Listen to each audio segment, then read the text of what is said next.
তৃণমূল কংগ্রেসের পরামর্শদাতা সংস্থা আইপ্যাকের অফিসে অগণতান্ত্রিকভাবে আজ ইডির হামলার প্রতিবাদে উত্তর হাওড়ার গোলমোহর থেকে এক প্রতিবাদী মিছিল বিকাল 4টে বেরোয় উত্তর হাওড়ার বিধায়ক তথা হাওড়া জেলা সভাপতি গৌতম চৌধুরী এবং উত্তর হাওড়া তৃণমূল কংগ্রেসের সভাপতি অরিজিৎ বটকব্যালের নেতৃত্বে। এই বিশাল যে মিছিল হয়েছে তাতে প্রচুর মানুষ স্বতঃস্ফূর্তভাবে এবং কর্মীরাও স্বতঃস্ফূর্তভাবে যোগদান করেন। উত্তর হাওড়া থেকে সৌরভ রায়ের report, hello Howrah, speed news 13।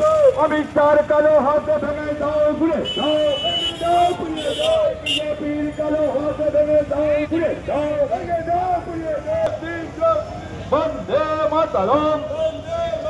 পশ্চিমবঙ্গের অগ্নিকন্যা মমতা ব্যানার্জি মমতা ব্যানার্জি শিক্ষা দিয়ে বাঁচতে গেলে লড়তে হবে।